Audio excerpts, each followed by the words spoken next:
Throughout Eastern Europe, millions vowed to build the communist paradise.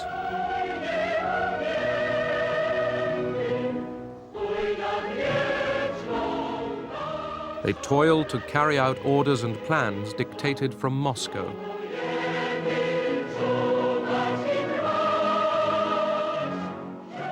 They marched behind the banners of Joseph Stalin.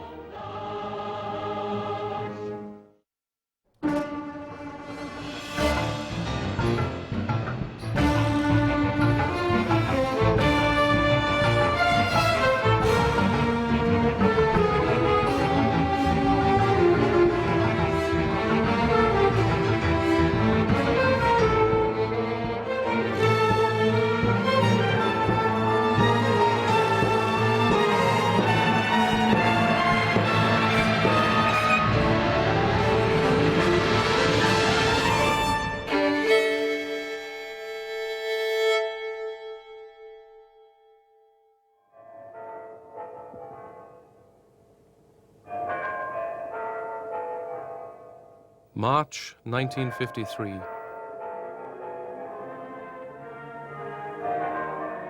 The Soviet Union mourns the death of Stalin. For almost 3 decades, Stalin ruled supreme. How would they manage without him? It felt as if the whole world was about to collapse. We wondered what was going to happen to us. We thought of Stalin as our father who would always look after us.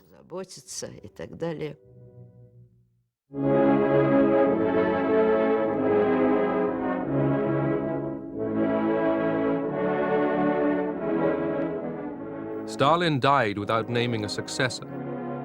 A collective leadership emerged, led by Georgy Malenkov,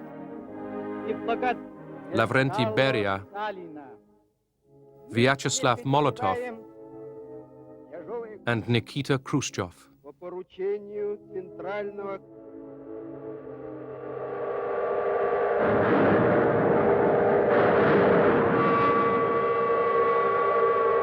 Millions of Russians grieved for their dead leader, even though his rule had been ruthless and their own welfare neglected.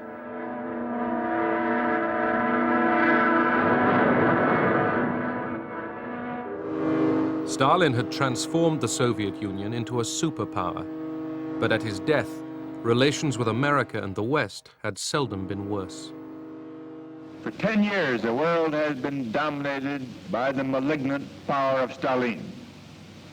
A new era begins, an era in which the guiding spirit is liberty, not enslavement, and when human relations will be those of fraternity, not one-man domination. America, too, had a new leadership. President Eisenhower, Secretary of State Dulles, and Vice President Nixon pledged that they would roll back the frontiers of Soviet power. Eisenhower and Dulles had accused the Truman administration of being soft on communism. Now they had the opportunity to challenge Soviet power. But could Eastern Europe be freed from Soviet domination without a nuclear war? Dulles had talked about liberation, but Eisenhower had insisted that he do so, that when he did so, he couple it with by peaceful means. And so it is not at all obvious how a liberation in the sense of rollback could be achieved merely by peaceful means. The Soviet Empire extended across Europe into Hungary, Czechoslovakia, Poland, and into East Germany, which called itself the German Democratic Republic. Stalin had chosen Walter Ulbricht as the ruler of East Germany. He headed a regime servile to Moscow. After Stalin's death, Ulbricht pressed on, rebuilding his part of Germany along Stalinist lines. Und unsere Straße veränderte ihr Gesicht. Wo vor Monaten noch Ruinen standen, waren Konstrukteure, Maurer und Zimmerleute an der Arbeit. Heavy industry was built up to meet the demands of the Soviet economy. Workers were ordered to increase their output. Everyday needs were neglected. Die Normalbevölkerung lebte. The average person lived very badly. Die Versorgungslage war teilweise katastrophal. If you're talking about the things everybody needs, like heating, coal, electricity, these things were all rationed. Für Feuerung, Kohlen beispielsweise. Dann tägliche Electricity for domestic use was simply not available. war also nicht genügend Elektrizität The vorhanden. morale of the population dropped to zero. Die Moral der Bevölkerung war, ich würde sagen, unter Nullpunkt. Like Stalin, Ulbricht tolerated no opposition. The secret police, the Stasi, had its informers everywhere. Many churches were closed. Censorship prevailed. But East Germany was unable to stop people deserting to the West.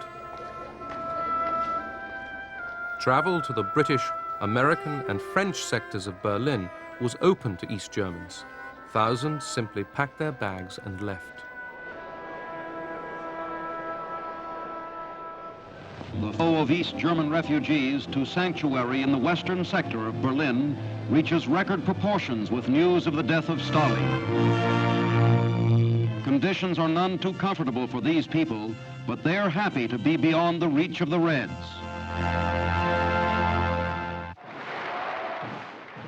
Undeterred, Ulbricht demanded renewed loyalty from East Germans.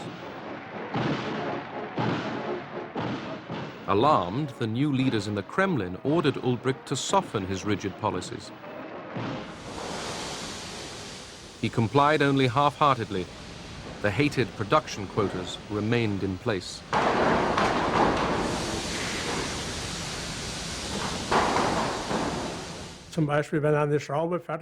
If you were timed with a stopwatch to make a screw, and it took you 4 minutes, you are now expected to do it in 2.5. That was the shocking thing, this raise in work quotas and the pressure to produce. It was all too much for working people. Popular anger exploded. Workers took to the streets of East Berlin. When we passed construction sites, everybody, metal workers, locksmiths, masons, carpenters, all joined us. When we arrived at the city hospital, there were several thousand people with us. Banners appeared at the construction sites saying, "Down with the work quota increases." News of the growing unrest soon spread to West Berlin. I was having lunch in an open-air restaurant in West Berlin on the 16th of June when a friend of mine who was in military government and probably in intelligence drove past and said to me, "Charles, you ought to be in East Berlin." So I got into my car and I went over and ran into the building workers who by that time had left the building sites, were on strike and were marching through East Berlin. And where I caught up with them was near the Friedrichstraße Bahnhof station, the main station right in the middle of East Berlin. And by that time, striking in itself was a political act, was an act of rebellion. But marching through the streets was something more, was almost kicking off a revolution.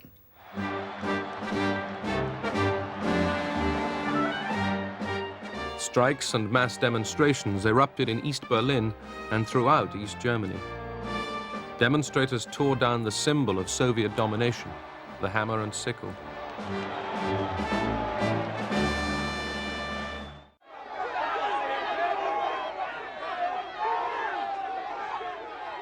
Government authority in East Berlin collapsed.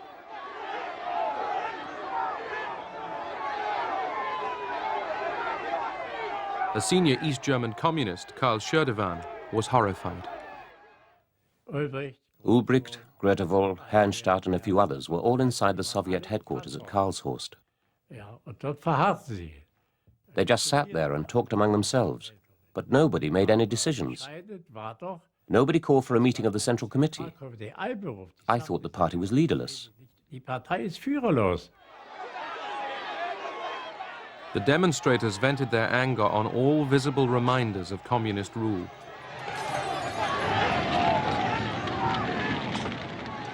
The Soviet authorities were astonished that Ulbricht had allowed the crisis to get out of control. When Ulbricht arrived at the Soviet headquarters at Karlshorst, he telephoned Karl Scherdevan and asked him what was going on. Scherdevan reported that there were a lot of drunks in the crowd and they were smashing the windows and were about to break in. Ulbricht put the phone down and said in German, "It's all over." He said it in a way which, in Russian, roughly translates as, "It's the end." I wondered, what did it all mean? Even if they smash the windows, they have no weapons. It will take us no more than 5 minutes to sort them out. They were trying to elect a strike committee from the leaders of the workers when 4 Russian tanks drove into the square, 4 abreast, and went straight for the crowd. And I remember one man got caught and was run over by a tank. Russische Panzer stoßen vor. Werkzeuge der Gewalt gegen die Freiheit. Mit dem Mut Verzweifelter gehen die Arbeiter mit Eisenstangen und Steinen auf die Panzer los. Der Ruf nach Einheit und Freiheit erschallt noch lauter. Da peitschen die ersten Schüsse durch die Straßen.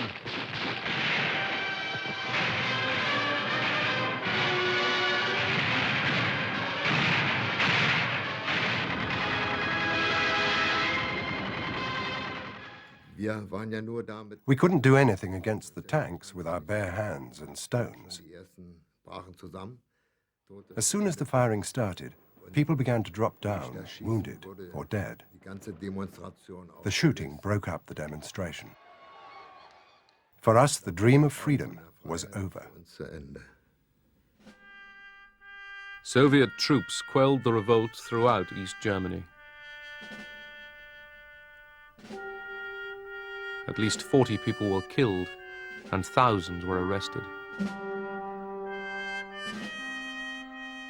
It was the first time that East German and Soviet troops closed off the Soviet sector of Berlin from the rest of the city. The British, the Americans, and the French were all for a quiet life. Their concern was to have security of the access routes to West Berlin, that they wouldn't get into difficulties with the Russians. That was all they were interested in. They did not want to get involved.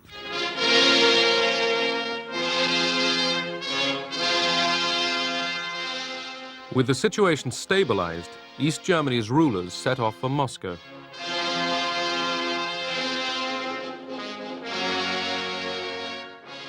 Outside of the Soviet bloc, few countries recognized Ulbricht's German Democratic Republic.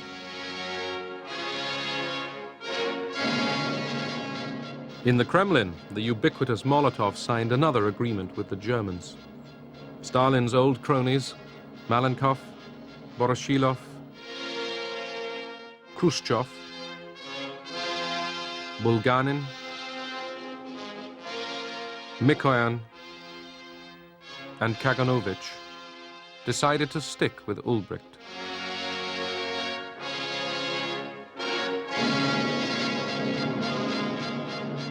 Carefully orchestrated for the cameras, the Politburo bid farewell and good fortune to their East German comrades.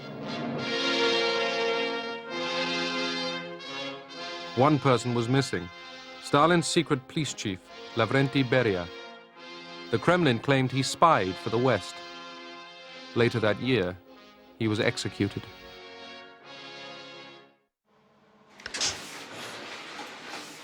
In September 1953, Konrad Adenauer was re-elected as West Germany's Chancellor.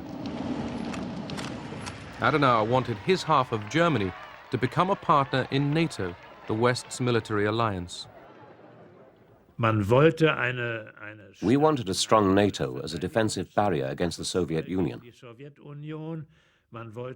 We also wanted to prevent any expansion of the Soviet Union into Western Europe. We could only achieve these aims if we had a West German army.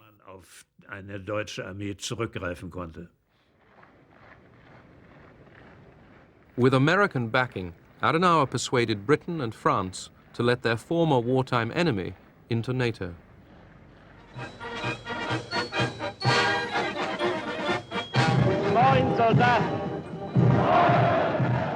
In 1955, West Germany was allowed to form an army.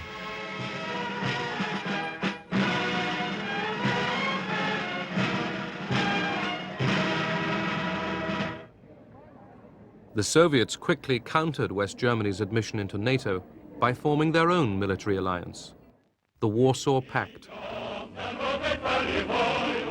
The pact formally bound the armies of the communist satellites to the Soviet High Command. The new treaty legitimized the presence of Soviet troops in Eastern Europe. Both East and West claimed their alliances were defensive. Both prepared for war. But the Soviets wanted to reduce tension in Europe. Molotov, the Kremlin's hardline foreign minister, was ordered to negotiate an Austrian peace treaty and the withdrawal of Soviet troops.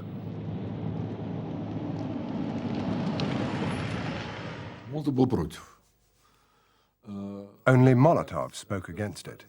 The others were more restrained. He said, why should we withdraw? We're very comfortable there. That was his position.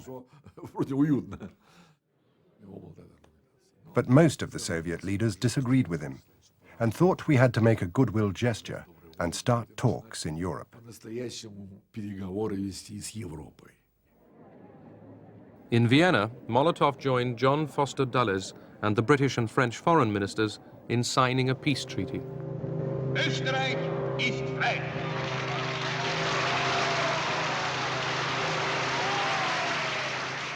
Britain, France, America, and the Soviet Union agreed to end their military occupation of Austria.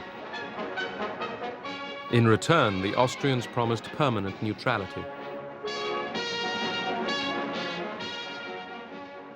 10 years after the end of the Second World War, the West and the Soviet Union withdrew their troops. Their departure encouraged some people to hope that one day Soviet troops might also pull out of Eastern Europe. In the Kremlin power struggle, Khrushchev had outmaneuvered Malenkov and Molotov. In 1955, he led a Soviet delegation to Yugoslavia. Khrushchev wanted to repair the damage Stalin had caused by expelling President Tito's Yugoslavia from the communist bloc. My father, he told that these people fought against fascism. And really, it is only one country in the Europe who won itself, not by the help of the Soviet Union, itself. So he told, I have to go there, not invite Tito in Soviet Union, because we are a big country, and we have to show them that we were wrong. Tito's Yugoslavia remained the only communist country in Europe independent of the Kremlin.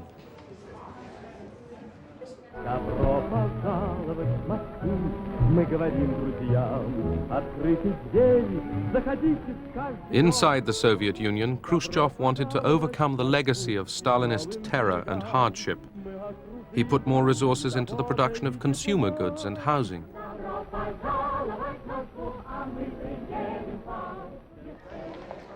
Thousands of political prisoners had been freed from the Gulag. My father was a strong believer in the communism. For him, it was the best life to the people. It is like the heaven of the earth. And he many times repeat that it is impossible to live in the heaven surrounded by the barbed wires. Khrushchev used the 20th Soviet Party Congress to end the hero worship of Stalin and expose the cruelties of his dictatorship.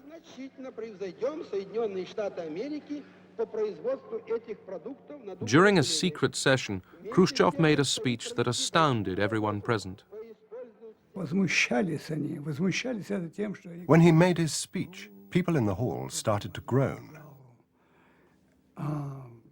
There were shouts of shame. Stalin, Khrushchev told his audience, had ordered the imprisonment and execution of thousands of loyal communists, workers, managers, and soldiers. No one, peasant or general, had been safe from Stalin's terror.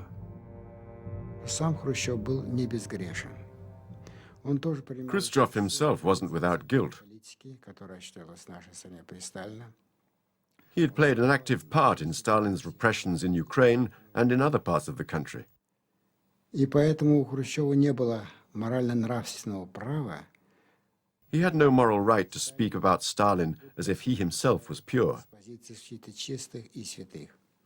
Нового мне он ничего не сказал. He did not say anything new for me, or for the majority of my friends. He did not say everything that needed to be said, but we were happy that at least it was said. He said it in a half-whisper, literally in secret. It was not printed in the newspapers, but came out in a leaflet read at party meetings, and sometimes outside. We used to say, "This is the beginning of truth. Truth will win." Правда победит. Страх, вот этот мучительный. This fear, this tormenting fear after Stalin's death began to fade away. Стал как-то ослабевать. Все больше и больше и больше. After the 20th Congress, it looked as if this fear would never return. Уже казалось, что страх вообще никогда не вернется. Khrushchev's secret speech was perfect propaganda for the American-financed Radio Free Europe.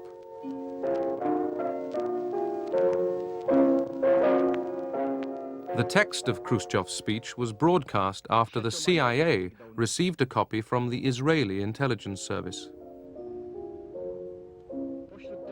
They were just repeating for 24 hours, 1 hour speech, over and over and over again.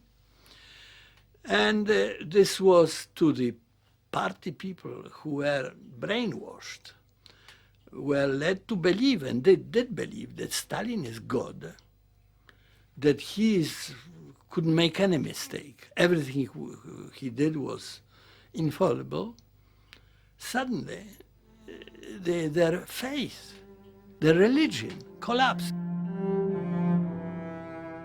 Poland was fertile territory for Radio Free Europe's message. Stalinist policies had brought Polish workers close to revolt. After years of shortages and hard work, they wanted change. In June 1956, workers in Poznan demanded bread, liberty, and freedom for the Roman Catholic Church, and above all, an end to the Soviet domination of Poland. The demonstrators were met with Polish tanks and Polish bullets. 74 people were killed. Young protesters faced a show trial to which foreign journalists were invited. What really shocked the government, the regime, was that it was the workers who rose. It was not the people that they were afraid of. It was not the sort of intellectuals.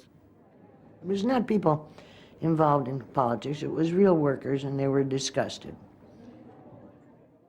So that was a terrible blow to the regime. The uprising in Poznan fueled the spirit of rebellion. Backed by Polish workers, reformers in the Communist Party made ever more radical demands. Some even called for the withdrawal of Soviet troops. The reformers turned to Władysław Gomulka, a patriotic communist imprisoned under Stalin. Without consulting the Kremlin, Polish communists chose him as their new leader.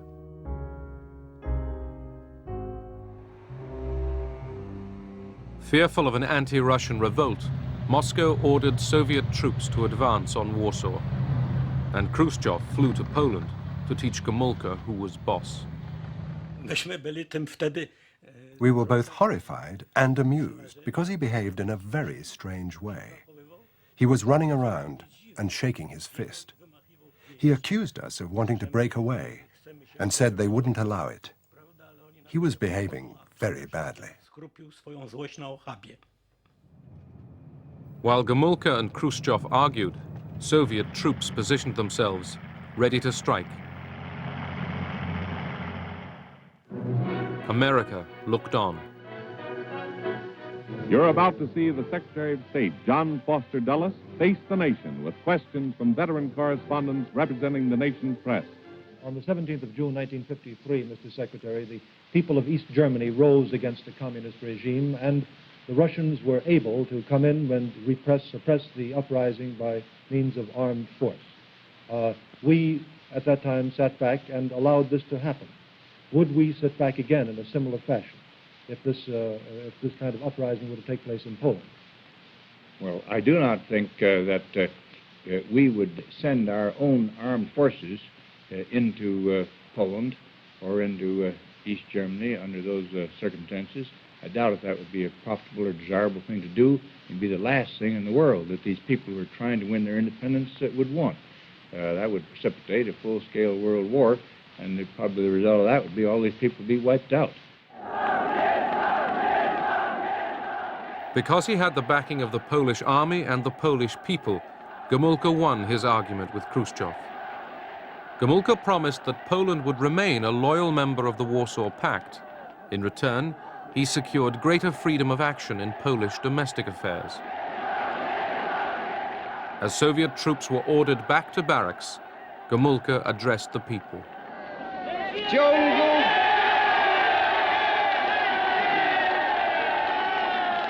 W ciągu ubiegłych lat nagromadziło się w życiu Polski wiele zła, wiele nieprawości i bolesnych rozczarowań. Idee socjalizmu, przeniknięte duchem wolności człowieka i poszanowania praw obywatela, w praktyce ulegały głębokim wypaczeniom. Słowa nie znajdowały pokrycia w rzeczywistości. Gomulka's promise of a freer, more Polish nation calmed the demonstrators. Gomulka mi opowiadał, że parę lat potem Gomulka told me a few years later that he had a conversation with Soviet Marshal Zhukov, who had been drinking. siedział obok Gomulki i Zhukov said, "We were so well prepared that we could have been all over Poland in 3 days. We had very detailed plans." Myśmy byli tak przygotowani, że w ciągu 3 dni byśmy wszystko u was opanowali. And Gomulka replied, "Did you plan how many people on both sides would have perished?" Również ile będzie ofiar po obu stronach.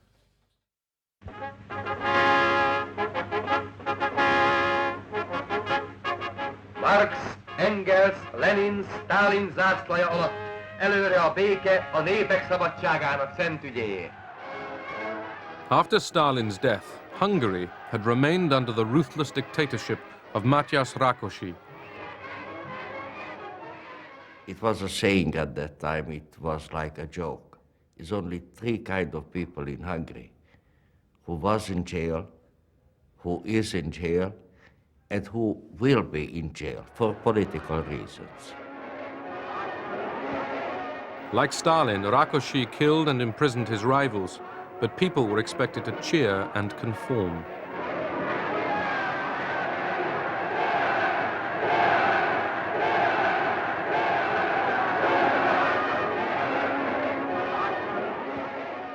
The new Kremlin leadership disapproved of Rákosi.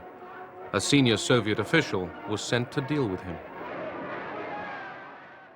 2 hét múlva jött Mikoyan, az örmény. Mikoyan, the Armenian wheeler dealer, arrived. Rákosival mentünk ki Rákosért. Rákosi and I went to meet him at the airport and took him back by car. És hoztuk be Mikoyan. Már majdnem beértünk. We were almost at the guest house when Mikoyan turned to Rákosi and said, "The Soviet leadership has decided you are ill." Úgy döntött, hogy maga beteg. Well, Rákosi didn't think he was ill. But of course, in those days, illness was a political decision. Mikoyan continued, "You will need treatment in Moscow, so you will have to resign." The Soviets allowed András Hegedűs to remain prime minister. But reformers in the Hungarian Communist Party sought a leader more independent from Moscow. They wanted Imre Nagy to take over. Like Gomulka in Poland, Nagy was seen as a leader who would reform the party.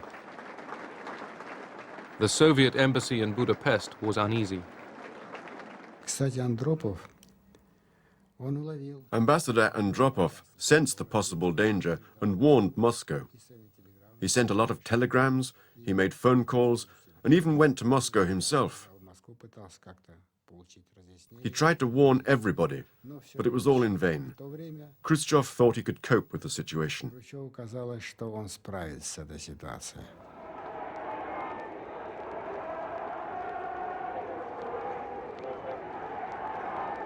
Inspired by Gomulka's success in Poland, thousands poured into the streets of Budapest. Students and workers demanded free speech, the disbanding of the secret police, and the withdrawal of Soviet troops. They paraded Hungarian flags with the communist emblem torn out. I was stopped halfway across Margit Bridge by women students. One of them asked me for my army cap. She pinned the Hungarian national colours to it and thrust a leaflet into my hand. It contained 14 demands. I could agree with 13 of these demands, but I couldn't agree with the 14th, which called for the withdrawal of Soviet troops from Hungary. This was a demand which we couldn't possibly achieve. The demonstrators carried portraits of Imre Nagy. Communist reformers urged him to take charge. Imre Nagy was suddenly taken from his home to the parliament, and he had spoke of some minutes. He began saying, "Comrades," and then the crowd roared and said, "We are not comrades." Nagy had misjudged the popular mood. Hungarians wanted immediate and radical change. In the center of Budapest, an excited crowd toppled the monument to Stalin. Nagy stayed silent when Hungary's tottering communist leadership called on the Kremlin to crush the growing unrest. I got a telephone call from my divisional commander in Segled. He told me, "You've got to go to Budapest. It's urgent." I asked, "What are my orders?" I was told that orders would be given when I arrived in the city.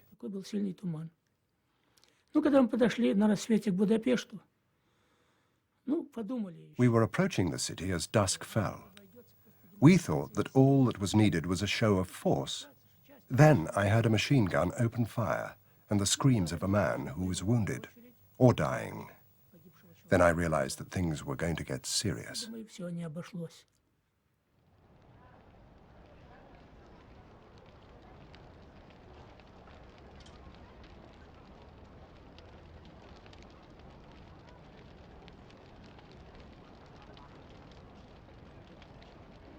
Armed civilians had prevented Soviet tank reinforcements from entering Budapest. The Hungarians had equipped themselves with Molotov cocktails, rifles, machine guns, and enthusiasm. I don't know how the guns work, but one older man, his name was Pistobachi, he says, "Don't worry about it, I'm gonna teach you." And then I looked at the gun was bigger than me. They explained to me and showed me a couple of times. And the very first time I had to use it, I closed my eyes because, you know, I was scared. I never used gun before. So then I looked around and there was a couple soldiers there. And they teared up from the uniform, they had stars for the Russian stars, so they teared it off. And they said, "Don't worry about little girl, we take care of you." Quite a few times I wanted to go home. Maybe the next bullet is going to be mine. And I started to go. And when I saw the 14, 15-year-old kids dead, I said, I was in the service for 2.25 years. I know how to handle a gun. And I'm going home, and I'm going to leave these kids to die for our country. the shape kept me there. During 4 days of fighting, the Budapest revolutionaries stood their ground.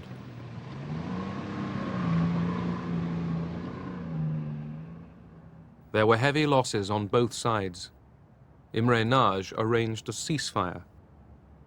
The Soviets agreed to withdraw their troops from Budapest.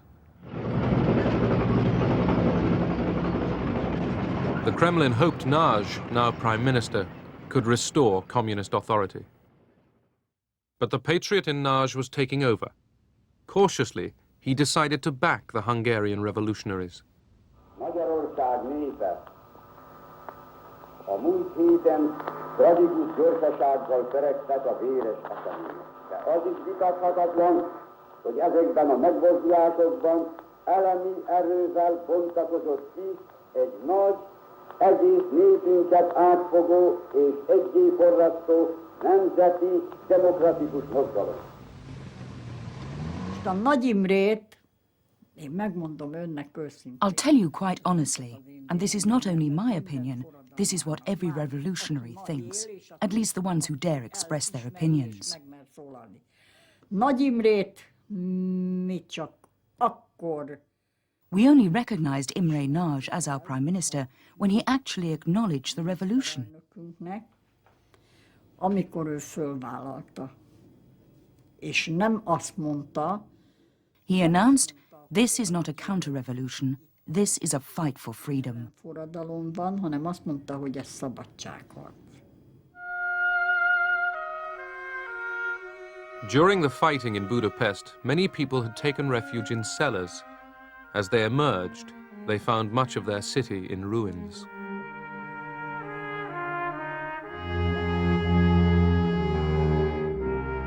The Hungarians thought they had won their revolution. They came out to mourn their dead heroes.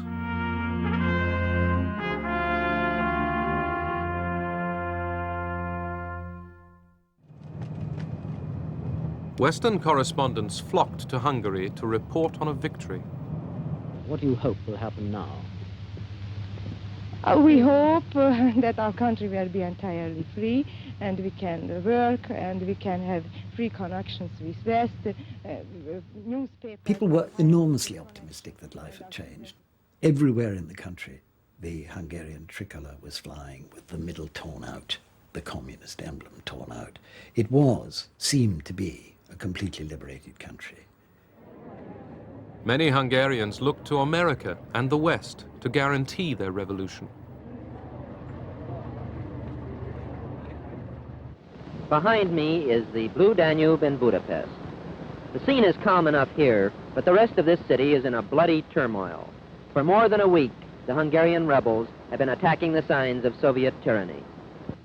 It's become a platitude to say of a people that they've earned their freedom. But it's the only thing that can really be said of the Hungarians today. Whether they will be free is still in the issue. But if sheer guts can win freedom, they'll win. The West's attention was diverted by another crisis far from Europe. An extraordinary military venture was beginning in the Middle East. Egypt's Suez Canal was attacked by Britain, France, and Israel. America hadn't been consulted and was infuriated. So too were Hungarians.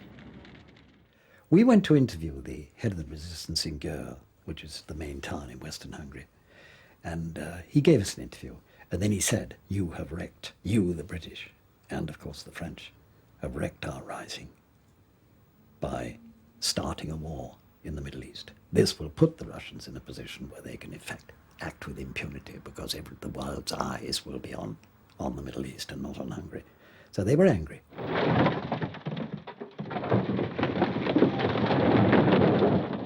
With the Soviet army no longer in the city, the revolutionaries in Budapest took revenge.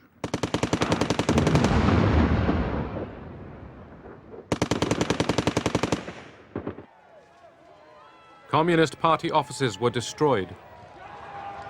The red flag burned. Secret policemen were strung up. With Imre Nagy in power, There was an orgy of bloodletting in the streets of Budapest and other cities. I saw people being strung up by their feet, people being publicly humiliated and trampled on. The Soviets sent more troops into Hungary. Prime Minister Nagy tried one last gamble. With Austria in mind, Nagy declared Hungarian neutrality and divorce from the Warsaw Pact. He hoped international pressure would stop the Soviets crushing the revolution. Imre Nagy's government was not a legitimate one. Therefore, any decision it took concerning the Warsaw Pact, which Hungary had joined according to its own laws, was, to put it mildly, invalid.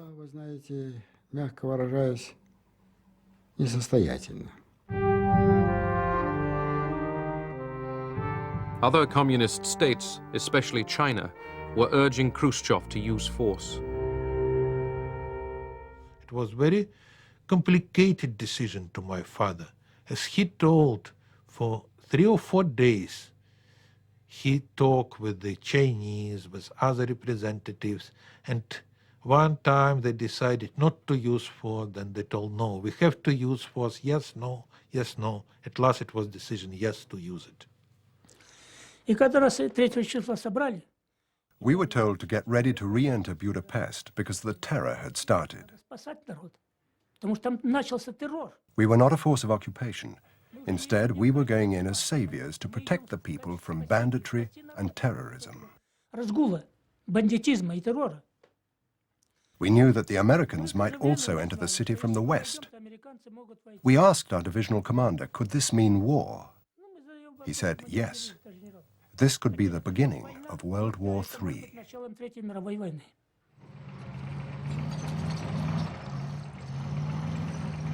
On November the 4th, 1956, the Soviet army re-entered Budapest. I called up Imre Nagy and I then told that, Mr. Prime Minister, all the signs we observed, the massive troop employment, the unrestricted shooting, now the attack against the final perimeter of Budapest, all of this suggests to me that we are in war with the Soviet Union. I recommend that you as Prime Minister state for the nation, for the world, that Hungary is in war with the Soviet Union due to the Soviet aggression. He dressed me down practically. No war with the Soviet Union.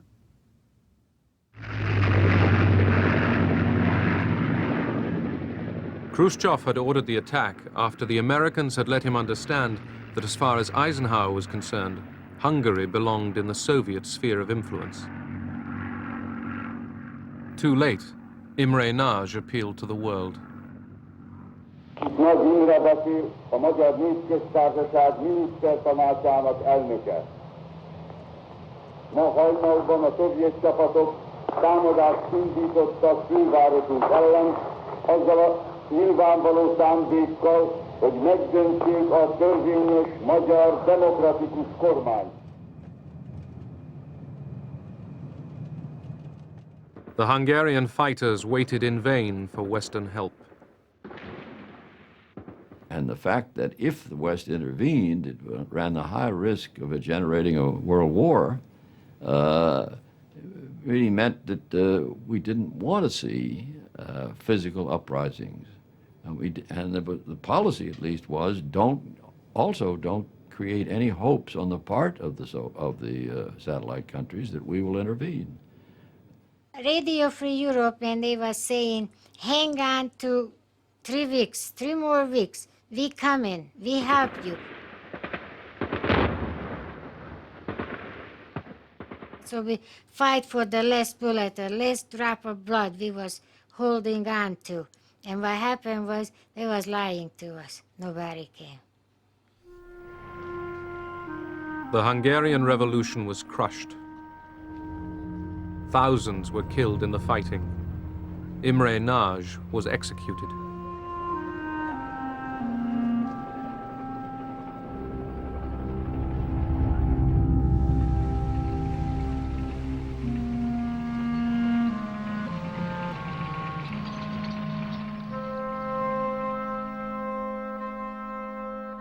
200,000 Hungarians fled into Austria before the frontier was sealed by Soviet troops.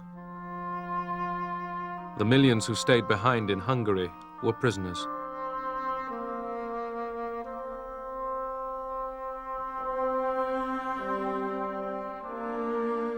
Khrushchev had reinforced the Iron Curtain.